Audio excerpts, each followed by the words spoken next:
Okay, this is part 2 on Charlotte Mason. Part 1, I showed you the Charlotte Mason homeschooling section for parents. That's 16 weeks of lessons on how to do the Charlotte Mason method in your homeschool. Now I'm going to show you the Charlotte Mason classes that we have on schoolhouseteachers.com.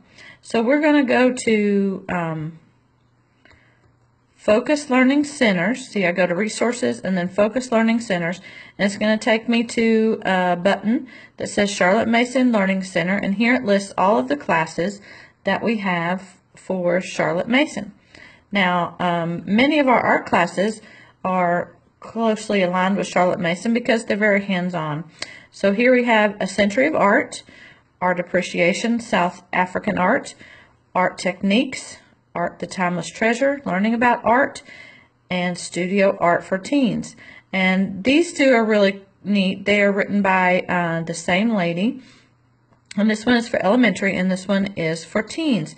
So you look at not just how to do art, but you look at the artists and who they were and what they used to incorporate in their art. Then we have the Bible.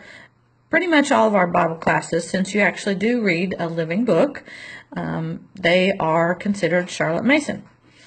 And we have drama and speech. Reader's theater, of course, was a very prominent thing that Charlotte Mason did. She read Shakespeare, and she read plays and stuff and had the kids act them out. So they became living and not just on paper.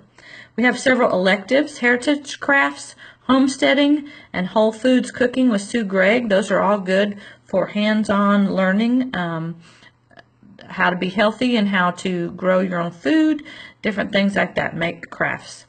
Geography, living geography, is a cute little story about Lucy, who's stuck inside recovering from an illness. And so it has some things to learn about Lucy as her family member tells her about the different countries that she visited. In history, we have some good lessons here. We have ABC with Me, and that's it's 26 weeks of preschool, and each letter of the alphabet is an American figure. So A is for Abraham Lincoln, and it gives you a little poem to memorize for Abraham Lincoln. It tells you some facts about him and some other things that you can look up online to learn about Abraham Lincoln, and some books that you can find in the library. Now, Age of Revolution and Middle Ages History are both from Truth Quest. Now, that is a completely different way to study history. It's not textbooks. You actually have a list of books, biographies, and actual historical books that you read during certain time periods, and then you discuss. So those are some things for high schoolers and middle schoolers. And American history and picture books, that's a cute one also. Language arts, we have African American literature, Adventures with Books, American folklore. Here I have that one.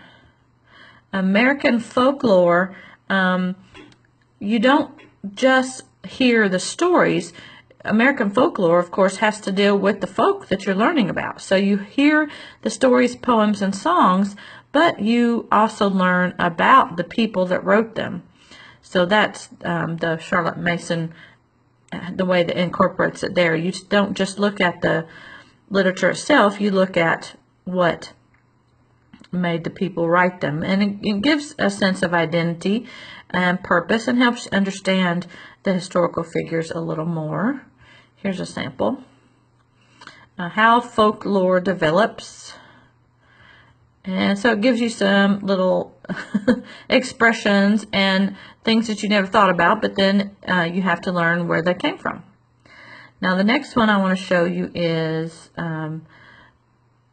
there's a couple more here in literature. Around the World with Stories, Beginning Handwriting. The Benjamin Franklin writing method he also did some things before Charlotte Mason was cool. He did Charlotte Mason type stuff, but you improve your handwriting, but you read about Benjamin Franklin and the things that he he studied and how he wanted the kids to do note-taking and narration and analysis, and how he thought that was important. Christian Values in J.R.R. Tolkien is a very cool class in case your kids are interested in The Hobbit and things like that.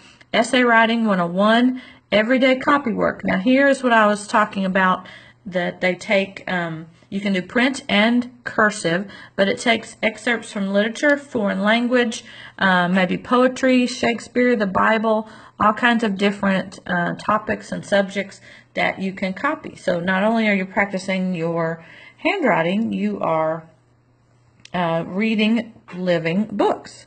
And then Great Books Part 1, Great Books Part 2 takes some of the classics and has your students study about those. We have Literature, Opening the Door to Poetry.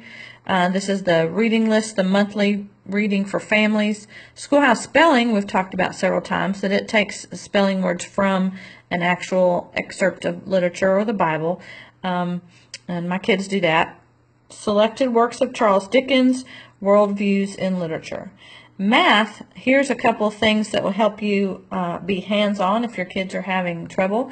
The hands-on math help has to do with the Cuisinart rods. So it's some video tutorials for you to help your kid learn to teach them more visually. Then we have the multiplication workshop. It is a step-by-step guide on using the multiplication tables. Use manipulatives and flashcards and word problems, speed drills. Music, we have great musicians. It's always fun to study about the musicians and their lives, and helps you understand why they wrote the music that they wrote. Music Theory 1 and 2 is a very good hands-on experience about how to read music and what the terms actually mean. In science, we have several that would go along with her go outside and observe philosophy. We have botany, the Charlotte Mason Preschool. Of course, that's 6 4-week units, and it directly uses the Charlotte Mason method. Curious Science. Now, this is an interesting class because not only do you learn science, but it incorporates language arts, math, science, art, the Bible, and history. It is for 3rd and 4th grade. And you can print the units, and then I'm going to show you here the lessons. They have some really interesting topics. Pufferfish, quicksand, dung beetle, blue diamond, slime eel, MRSA. You ever dealt with that? That's interesting. Platypus, snow rollers, zombie, fire ants, blue-footed booby, vegetarian spiders.